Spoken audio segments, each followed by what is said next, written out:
Jadi inti dari sajakin itu artinya kekecewaan seorang perempuan yang gagal menikah dengan kekasihnya karena dia datangnya terlambat. Sorry. Jadi ketika dia mengatakan semoga engkau bahagia, itu adalah kalimat kemarahan sesungguhnya. Dia tidak pernah mendoakan kebahagiaan, semoga engkau bahagia. Itu kamuflase sebetulnya. Buktinya dia begitu pulang banting pintu kok.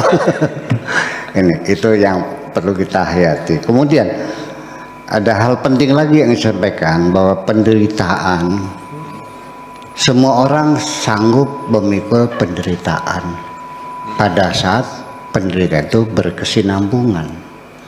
Orang yang menderita sejak kecil sampai tua itu orang yang semua orang bisa menanggung penderitaan asalkan berkesinambungan dan sudah lama bergelut dengan penderitaan. Yang berat itu adalah hilangnya kebahagiaan. Jadi kalau Anda jadi orang miskin sejak kecil, Anda tidak bersedih hati Anda jadi orang miskin. Tetapi yang paling parah sampai bisa frustrasi adalah orang yang jatuh miskin yang tadinya kaya. Itu yang harus ketahui. Dan makanya gelombang cinta itu seperti itu, menghempaskan kapal besar ya gitu. Nah, ini. Kemudian yang kedua lagi yang ingin saya sampaikan, ini di halaman ke-6 perlu diurai. Alinea ketiga. Harta kekayaan tidak pernah terlintas dalam pikiranku ketika aku masih anak-anak. Dulu waktu aku anak-anak tidak pernah bercita-cita jadi orang kaya kok. Ya, ini satu poin, satu premisnya seperti itu. Artinya bukan insting bawaan. Orang kepengen kaya itu bukan insting bawaan, tapi faktor pendidikan dan lingkungan. Andai karena aku tidak dicebokin oleh ibuku, sampai sekarang aku nggak cebok. Kalau aku tidak diajak bicara oleh orang tuaku, sampai hari ini aku tidak bisa berbicara. Kalau aku tidak dikasih baju oleh ibuku, sampai sekarang aku tidak pakai baju. Apakah itu Robinson Crusoe ataupun Ibnu Tufel yang bereksperimen dengan seorang anak manusia yang dipelihara oleh serigala, ya, dipelihara oleh serigala. Ternyata dia jalannya merangkak kok, dan bahasanya bahasa serigala. Bahasa itu. Jadi apa yang kita ini akibat dari insting, nama bahasa Arabnya ghariza al-muktasabah, artinya insting hasil dari pendidikan dan situasi kondisi yang kita hadapi sehari-hari. Itu bahwa bukan insting bawaan. Yang paling membahagiakan ketika aku kecil adalah dapat bermain dengan kawan-kawan. Itulah kebahagiaan kita waktu kecil. Jadi artinya kalau kita bisa mau berpikir lebih jauh lagi, apa yang sekarang kita butuhkan dalam hidup ini, itu semuanya bukan insting bawaan kok. Akibat dari pendidikan, pembiasaan dan sebagainya dan sebagainya. Dulu ketika nenek moyang kita hidupnya masih berburu primitif, tidak ada seorang pun mereka yang bercita-cita ingin punya mobil. Nenek saya orang kaya raya, tapi dia tidak pernah ingin punya TV. Sebabnya apa? Belum ada TV. Tidak pernah ingin punya mobil, yang ada mobil masuk kertas mayanya. Mau lewat mana? Ya, jalan semuanya tanah, berlumpur-lumpur. Kecuali kawin, itu insting bawaan. Dan insya Allah tidak akan pernah salah masuk kok. Nggak usah diajarin semua. Karena itu insting bawaan dari Tuhan semuanya ini. Jadi artinya yang perlu kita pahami, Sebenarnya kita hidup susah, ya.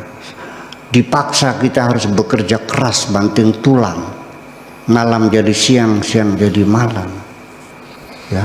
Tulang kita, keringat kita diperas bekerja siang malam adalah untuk mengikuti keinginan kita. Jadi kalau Anda ingin berbahagia, cobalah langkah pertama lakukan, kurangi keinginan Anda. Artinya keinginan itu diseleksi, ya, dipilih, jangan dimunculkan semuanya. Kalau Anda keinginannya tidak dibatasi, seberapa banyaknya rezeki kamu, andaikan Kang Zidni gajinya sebulan 1 miliar, tapi semua keinginannya dimunculkan, saya pastikan Anda pasti tidak cukup dengan gaji 1 miliar. Jadi artinya bahwa logikanya orang memproduksi sesuatu adalah ingin dibeli oleh orang. Karena keinginan sendiri munculnya dari apa? Karena kita melihat. Karena kita melihat orang punya mobil, kita pengen punya mobil. Orang punya motor, kita ingin beli motor. Kita melihat orang pakai tas Hermes yang harganya 1 miliar, kita kepengen tas itu. Tapi kita ingin kawin, tidak perlu harus melihat orang kawin, karena itu insting bawaan. Nah, ini bulitnya, nggak tuh, bulit tuh bahasa Indonesia apa ya? Curangnya. Sorry. Curangnya produsen itu adalah mereka memajang produksinya sepanjang jalan. Untuk apa? Supaya dilihat oleh kita. Setelah kita melihat terus kepengen. Dan kadang-kadang periklanan tidak menggunakan aturan-aturan moral. Ini perlu ditegur. Masa orang iklan jual barang dipasangnya melintang di tengah jalan dengan videotron, videotron, atau dengan disorot dengan lampu spotlight, memaksa orang yang lewat jalan itu harus melihat iklan itu. Tujuannya apa? Supaya dibeli.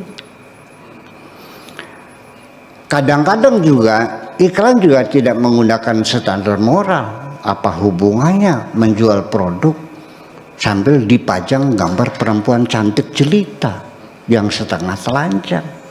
Apa hubungannya orang menjual rem jumbo, minyak rem jumbo, dengan pahanya orang yang pakai rok merah tersilak ke atas? Nyucup. Pernah lihat nggak iklan itu? Iya. Siapa namanya perempuannya itu? Pungki ya? Iyalah itu. Apa hubungannya pahanya dia dengan minyak rem jumbo? Apakah hubungannya karena saking pakemnya rem sampai roknya nyilak gitu? Ya kenapa dipajang dengan orang jual silet, cukur, dipajang di sampingnya ada perempuan yang setengah telanjang, dadanya kelihatan, sambil ngelus-ngelus dagunya lelaki yang sedang nyukur jenggot. Apa hubungannya? Itu sebetulnya untuk melakukan manipulasi terhadap pandangan mata Anda. Karena bagaimanapun tidak bisa dibohongi, perempuan cantik adalah luar biasa. Kita kadang-kadang sampai lupa diri kok. Ya, jadi kita dipaksa oleh melihat barang dagangannya itu dipasang dengan perempuan yang cantik jelita supaya kita mau menatapinya. Setelah itu pengen beli.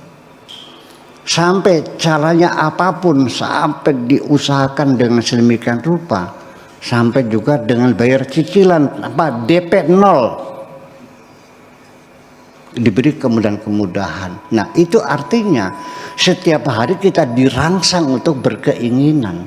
Ini menjadi cilaka bagi kita semuanya. Makanya keinginan itu mestinya dibatasi, jangan dibiarkan semuanya keluar. Dibatasi juga yang kita munculkan adalah hal-hal yang betul-betul kita butuhkan. Baru hidup kita nyaman kalau yang kita lakukan adalah untuk mendapatkan sesuatu yang kita butuhkan. Sudah. Langkah ketiganya, yang kita butuhkan pun jangan lebih dari standar minimal. Makan butuh nggak? Makan apa? Yang penting asal kenyang, murah nggak? Pakaian butuh nggak? Yang penting bisa menutup aurat, murah nggak? Rumah butuh nggak? Yang penting tidak bocor, murah nggak? Nah, adapun Anda ingin punya rumah yang penting nggak bocor, Allah memberikan rumah gedong, ya alhamdulillah. Ketika dapatnya rumah gedong, kita juga tidak menderita. Sebab penderitaan kita, kekecewaan kita akibat karena apa yang kita tidak ingin, yang kita inginkan gagal, tidak tercapai. Semakin banyak keinginan, Anda semakin merasakan banyak kecewaan dalam hidup ini. Kemudian setelah kita banyak memiliki harta kekayaan dan sebagainya, sudah cukup? Tidak.